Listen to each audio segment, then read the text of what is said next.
Hi everyone, it's Henry here, and for this video I basically got too excited at the Adepticon reveals last week and completely canned what I had originally planned to do and was already working on, and went out, bought a load of Space Wolf bits and decided to paint one up. I'm sure lots of you, like me, have certain factions or models or styles of painting that you enjoy doing specifically to relax, really. And for me, Space Wolves has always been one of those. I just like kit bashing them, I like painting them, never for any reason other than just to enjoy it, really. And I thought, having seen all those reveals, getting excited, I thought I'd just take advantage of that sort of excitement and have a go at a faction, the Wolfspear, which is a Space Wolves successor that I fancied having a go out for ages since we first saw them.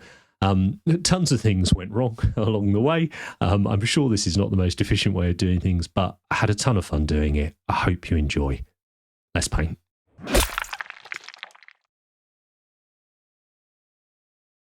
The main kit I wanted to base this kit bash around, this project around, whatever you want to call it, was the Ragnar Blackmane model that got released a couple of years ago when Space Wolves got their last update, I think. It's this lovely, dynamic miniature modern sculpt. It's Primaris sized, it's a Primaris miniature, so we got tons of room to play around and have fun with him anyway. But I wanted to, as ever, if I do a kit bash, I want to try and take the main model away from, or my interpretation rather, away from what the main model looks like. So whether that's its silhouette or the vibe, whatever. And an easy way to do that to start with is to remove some of the trim, some of the specific trim. Now my knowledge and lore of Wolves, particularly in 40k, isn't amazing, but I was pretty sure there were certain things that were very Ragnar-y on here, so I just wanted to remove those.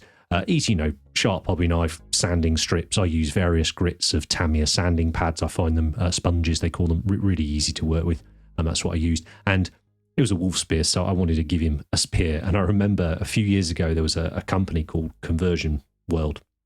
They're not around anymore, but tons of people are obviously producing these third-party 3D printed bits and stuff. But I knew I had a little pack of spears and stuff.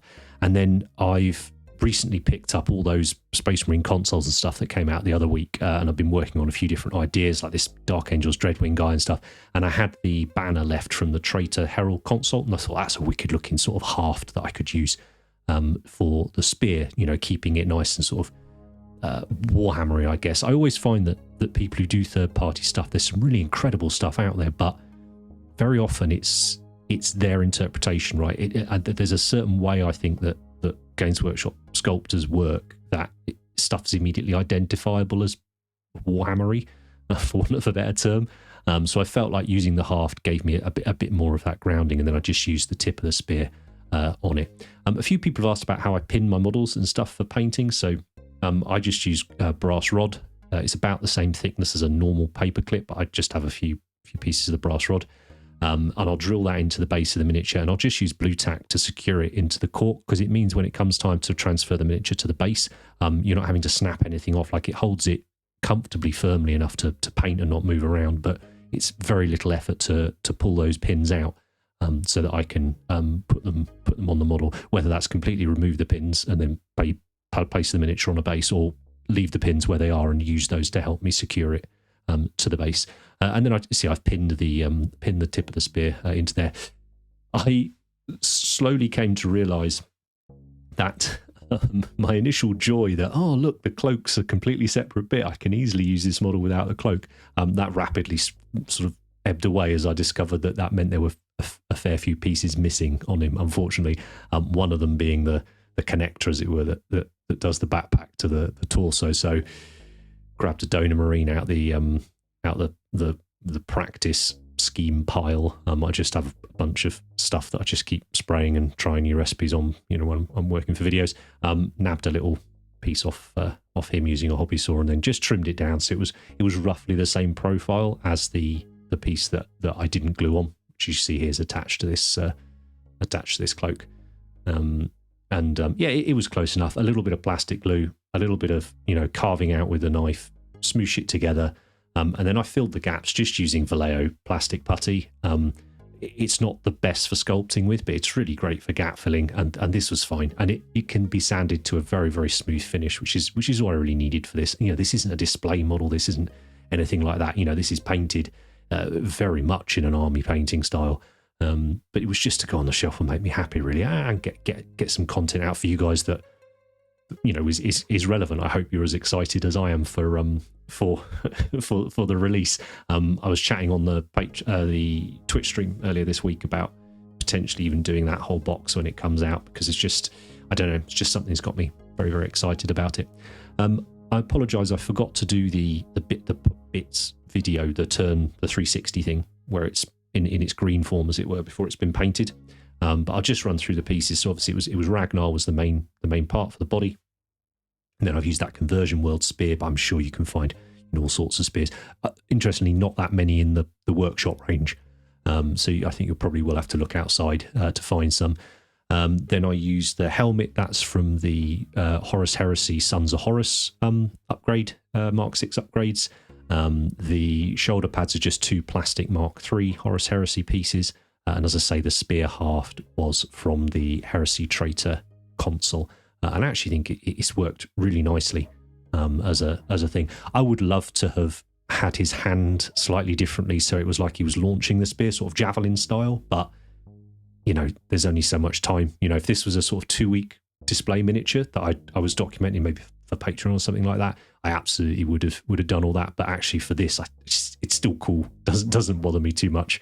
And it, you know, it still looks pretty good, I think. And then everything else on there's just stock, say, other than the odd bit of putty. Now let's get on to painting.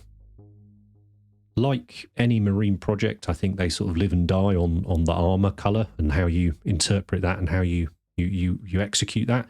So for me, it was getting a grey that I liked, and in the background it talks about them being this light grey color.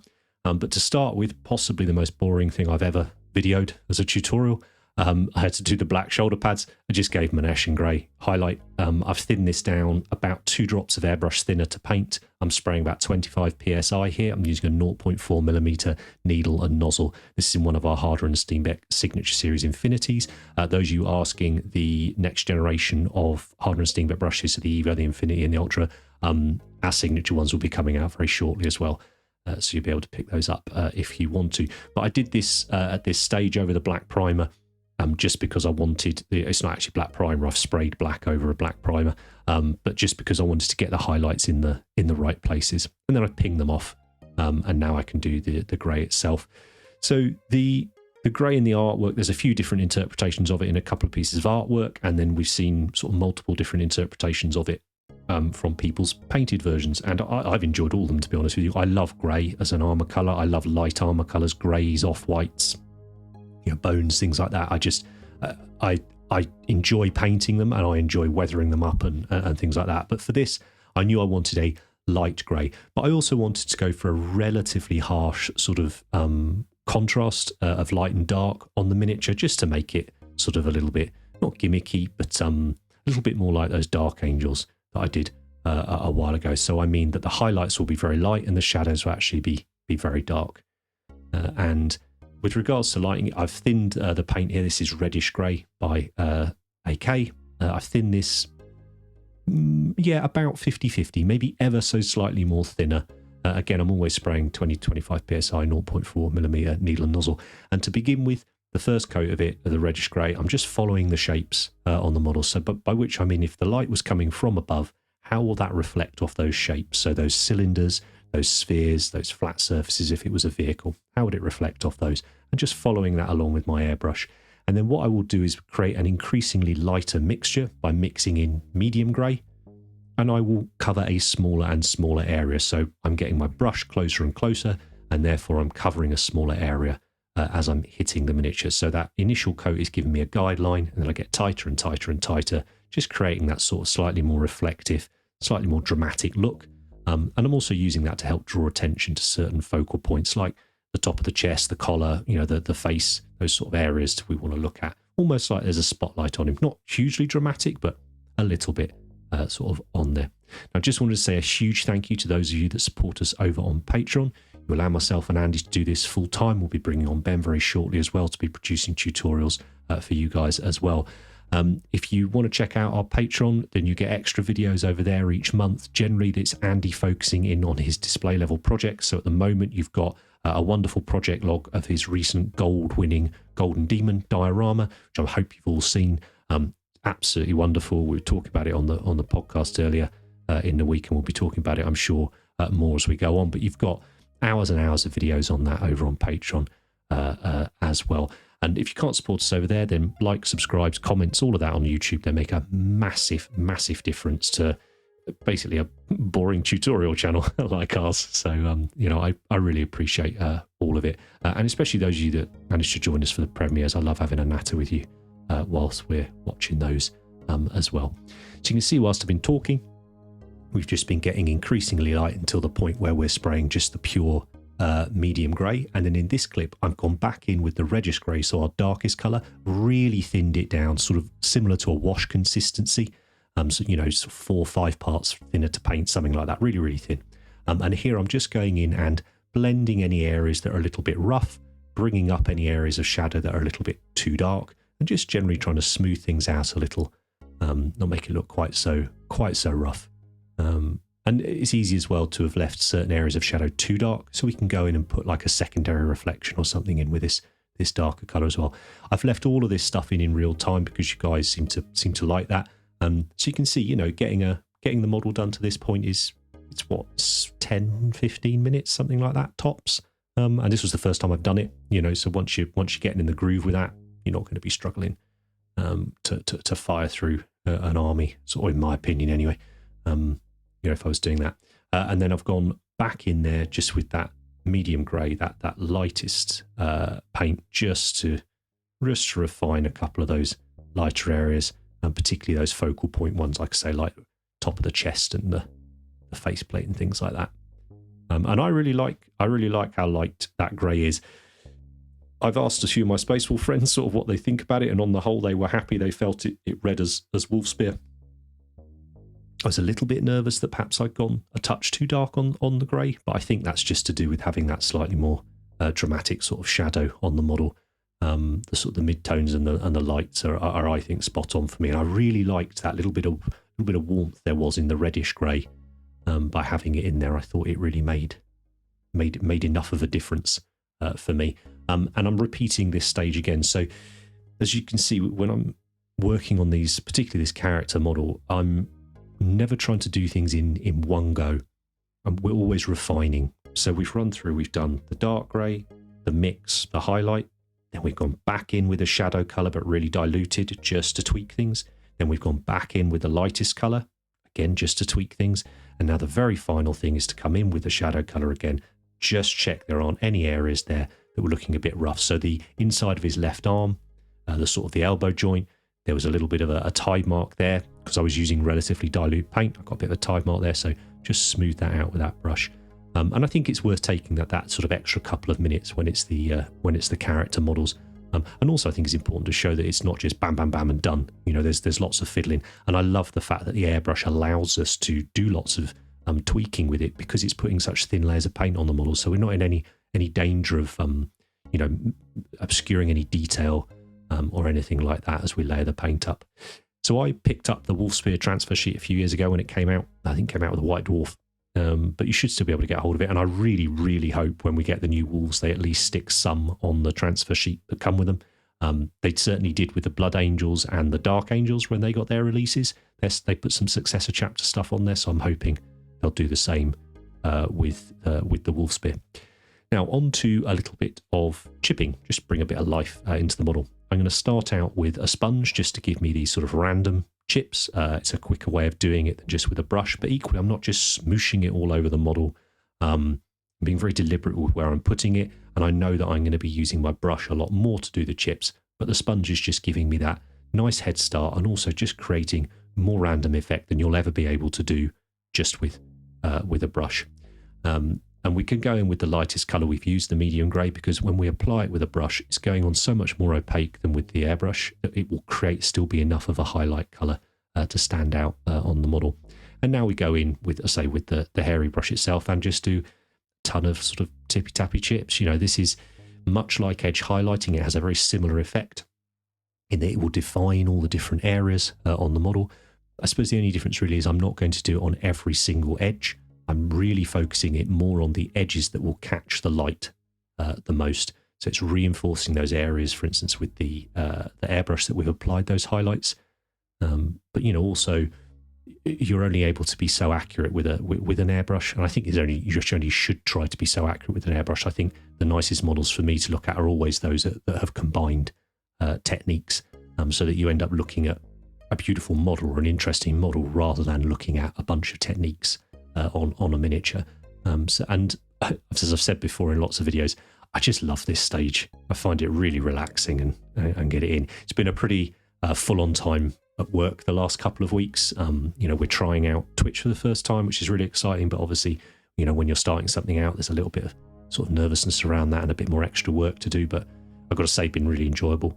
But yeah, just needed a model to really enjoy sitting at the desk and doing, and this was one of them. Now I've grabbed a darker colour. Here I've just gone for Rhinox Hide. You could use a dark grey if you wanted, but I think a nice sort of red brown's just a way to bring a bit of extra colour and again a bit of extra, interest into the miniature. Very often I'll just do the light chips and be done with it, but I think the brown has added a nice extra dimension to it. And I go around areas that I've already chipped, but also making sure I do plenty of chips over things like the decals. That's why I do the decals before I do this stage. Ah, yes, bugger, right. I mentioned in the intro I missed quite a few things, so it was at this point, I was on a hobby chat with some friends doing it, I realised I'd not put a hip plate on, because it was in fact hidden and included with part of his cloak, so that was annoying. I was very, very fortunate that the hip plate was basically just covered in leather pouches, so there was hardly anything to do that I had already done.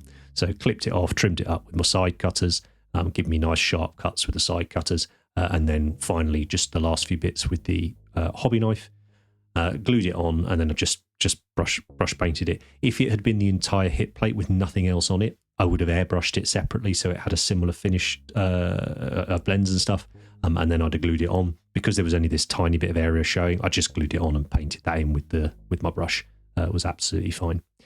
Then once I was happy with all of that, I went in and did all the black on the model. So I chose to do all the connective parts of the armour with a black, but I also blacked out any of the areas I was going to paint, like metal or leather or things like that as well.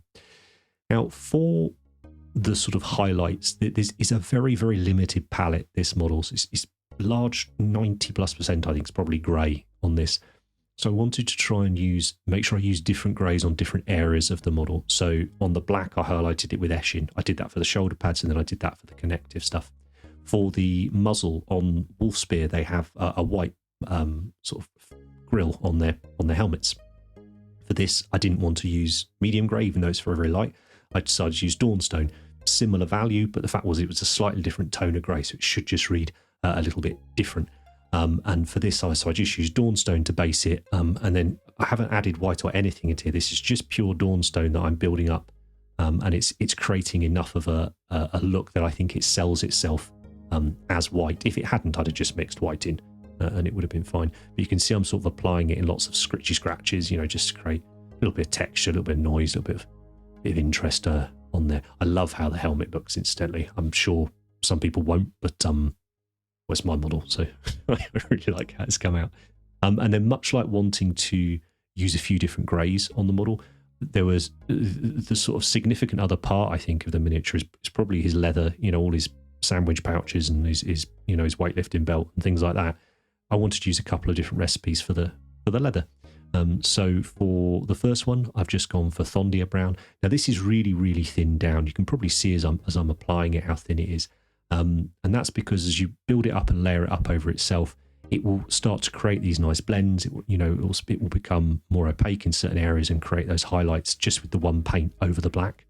To highlight it up, I'm using Steel Legion Drab. Again, I'm just mixing that in, thin mixes, building them up over each other. And I'm trying to follow that big highlight that I've put down. You can see down the chest, down the stomach, across the thigh, down the knee. I'm trying to make sure if I've got other things around that area that I'm matching the highlight up as best as I can. The model very much has a golden angle for me with this paint job, and it's quite fun. And then any area that sort of was fading away from that focal sort of point of the model, that line running down the model, I just basically did less with. So it's a technique I might start playing around with a little bit more, particularly because I'm not doing a huge amount of gaming at the moment, so seeing models on the table isn't the most important thing for me at the moment. It's sort of how they look on the shelf. And then for the other brown recipe, I've decided I based it with Rhinox because I've got that on my palette from the weathering, and then highlighting that up by mixing in Mornfang. So we've got this nice kind of orangey brown, and then a sort of more boring brown for the belt and the pouches. And I definitely think it was worth it. You know, it's a minimal investment in time, but when there's so few things on the model, I think it's worth doing. Now, like all Wolf minis, he's festooned in little sort of fetishes and doodads and things. So we needed to address how we were going to paint those. I decided to keep it pretty simple, go for that bone look. But I like the ideas when we see teeth and stuff like that they get darker towards the point. I don't know exactly how realistic that is. I'm sure it must be. Didn't bother looking at pictures for that. But I just was like, it'll look cool. So I layered up Karak stone, then I grabbed the brown off my palette, which would have been Thondia, and then starting roughly halfway down the tooth, I just pulled the paint towards the end I wanted darker. Sort of a relatively thin layer. And by pulling it towards the end, now I'm going to deposit more paint at the tip. And then I mix in a little black into that. Repeat the process. And because it's such a teeny tiny area, these blends don't need to be super smooth. Like, it'll read absolutely fine. And then just going back in with a Karak stone on the lightest points. Again, just trying to line them up with that highlight that's running down from the knee and then down to the top of the foot.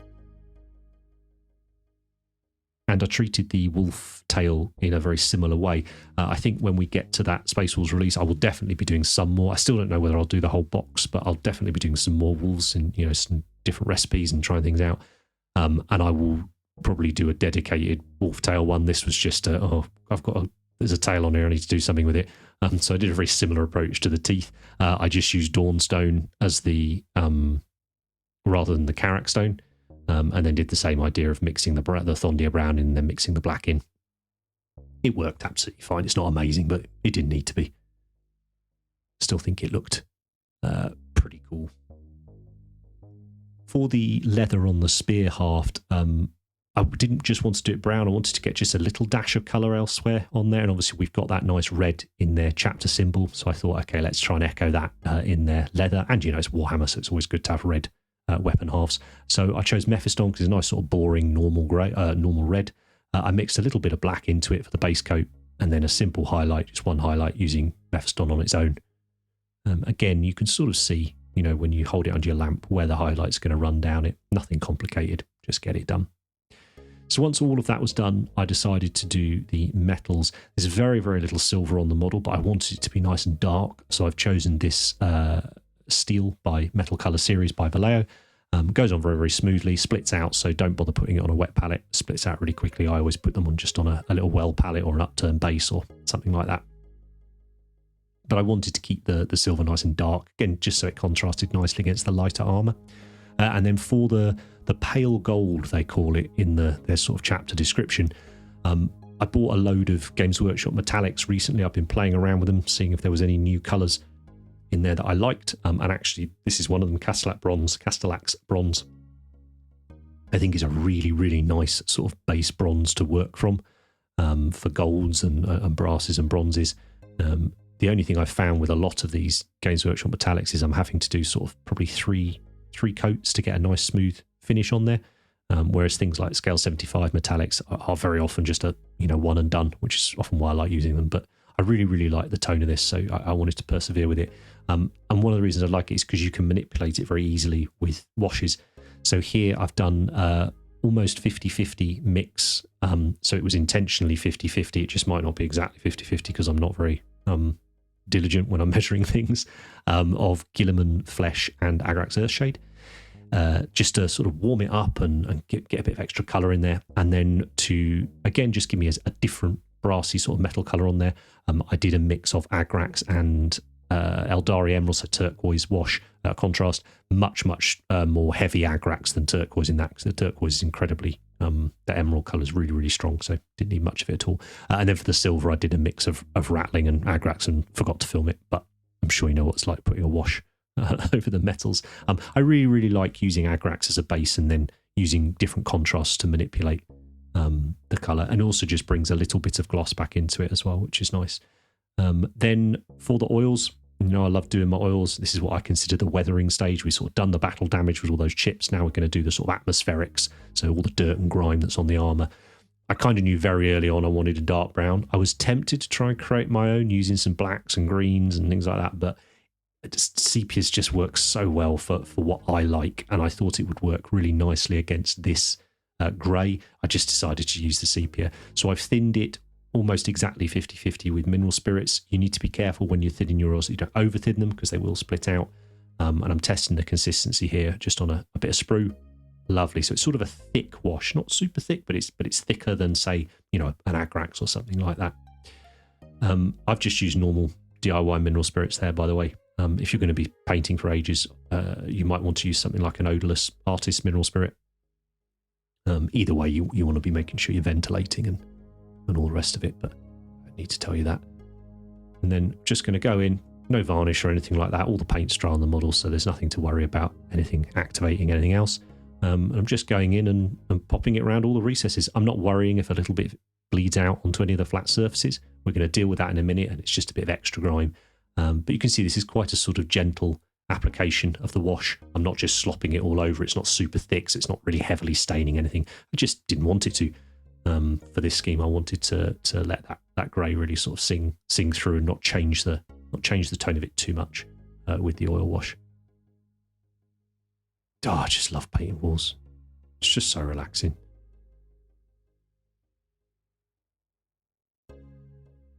And that's had about 40 minutes to dry, so it's not fully cured or anything like that, so it's still very easy for us to manipulate, but it's no longer wet, so that as soon as you even look at it, it starts to move. I'm using a very, very soft brush here with nothing on it, just completely dry. And I'm just tidying up any areas where I might have got, as you see there, the chest's actually quite a good example of that, just tidying it up, pushing it off, or pushing it back towards a recess, or just wiping it off. But you can see there was very, very little cleanup I had to do. You know, we're talking less than a minute of cleanup on this model, because, you know, we were deliberate with where we applied it, we were careful with the dilution, and we're good to go. If there's an area that's really stubborn, it's not coming off, or too much of it on there, then do wet the brush with some mineral spirits, clean mineral spirits, and you'll be able to manipulate it and remove it completely. It's just a little bit messier, so just have a clean piece of towel to wipe off and keep your brush nice and clean. And now we're nearing the sort of end of the miniature. There's just the few little details left to go, so things like gems and eye lenses and whatnot.